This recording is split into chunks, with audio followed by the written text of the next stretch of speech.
మన హిందూ ధర్మంలో ఎన్నో పండుగలు ఉన్నాయి. కానీ వైకుంఠ ఏకాదశికి ఉన్న ప్రత్యేకతే వేరు. దీన్ని ముక్కోటి ఏకాదశి అని కూడా అంటారు. అసలు ఈ రోజున వైకుంఠ ద్వారాలు ఎందుకు తెరుచుకుంటాయి? దీని గురించి మన పురాణాలు ఏం చెప్తున్నాయి? మరియు దీని వెనక ఉన్న సైంటిఫిక్ రీజన్స్ ఏంటి? ఇలాంటి ఎన్నో విషయాలు మనం ఈ వీడియోలో మాట్లాడుకుందాము. వీడియో అయితే స్కిప్ చేయకుండా ఎండ్ వరకు చూడండి. మీకు చాలా యూస్ఫుల్ ఇన్ఫర్మేషన్ అనేది అయితే దొరుకుతుంది. వీడియో నచ్చినట్లయితే లైక్ చేసి సపోర్ట్ చేయండి. పురాణాల ప్రకారం మురాసుర అనే రాక్షసుడు దేవతలని ఎంతో ఇబ్బంది పెడుతుంటే దేవతలందరూ కలిసి విష్ణుమూర్తిని ఆశ్రయించారు. ఆ సమయంలో విష్ణుమూర్తి నుంచి ఉద్భవించిన ఒక శక్తి ఆమె ఏకాదశి. ఏకాదశి ఈ మురాసురుని అంతం చేసింది. దీనికి సంతోషించిన విష్ణుమూర్తి ఈ రోజు ఎవరైతే ఉపవాసం అంటారో వాళ్ళకి మోక్షాన్ని ప్రసాదిస్తాను అని వరమిస్తారు. అందుకే ఈ రోజు వైకుంఠ ద్వారాలు తెరిచుంటాయి అని మన నమ్మకం. దీన్ని ముక్కోటి ఏకాదశి అని కూడా అంటారు. ఎందుకు అంటే 33 కోట్ల మంది దేవతలు, అంటే 33 వర్గాలకు చెందిన దేవతలు వైకుంఠానికి విష్ణుమూర్తిని దర్శించుకోవడం వస్తారు.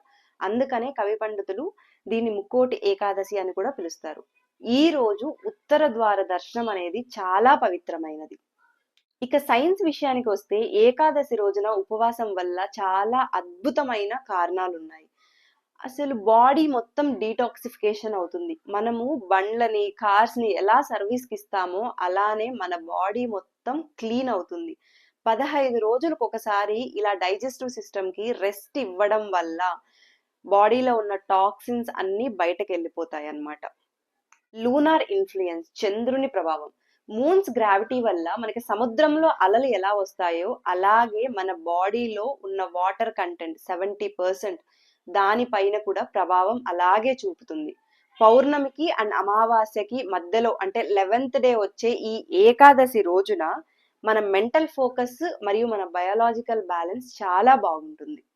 ఫాస్టింగ్ వల్ల మన బాడీలో ఉన్న డ్యామేజ్డ్ సెల్స్ అన్ని క్లీన్ అయిపోయి మన బాడీనే క్లీన్ చేసేస్తుంది. ఈ ప్రాసెస్ ని మొత్తం ఆటోఫేజీ అని అంటారు. ఏకాదశి రోజు ముఖ్యంగా జాగరణం, ఉపవాసం చెయ్యాలి.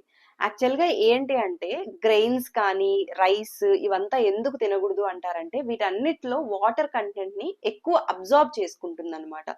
సో కాబట్టి దీని వల్ల మూన్ ఇన్ఫ్లుయెన్స్ వల్ల మన మనసు మొత్తం చంచలం అయిపోతుంది. అందుకనే అవేమీ తీసుకోకుండా లైట్ గా ఫ్రూట్స్, మిల్క్ ఇది ఏదన్నా తీసుకొని భక్తితో ఈ రోజు మొత్తం గడిపితే చాలా మంచిది. వైకుంఠ ఏకాదశి అంటే కేవలం ఉపవాసం కాదు, మన మనసుని శుద్ధి చేసుకుంటూ భగవంతుని వైపు దారి చూపుతుంది. సైన్స్ అండ్ స్పిరిచువాలిటీ రెండూ కలిపి మనకు ఒక మంచి ఆరోగ్యాన్ని, మనశ్శాంతిని ప్రసాదిస్తాయి అన్నమాట. ఈ వీడియో గనక మీకు నచ్చినట్లయితే లైక్ చేసి సపోర్ట్ చేయండి. అండ్ అందరికీ ముక్కోటి ఏకాదశి శుభాకాంక్షలు. Thank you for watching the video.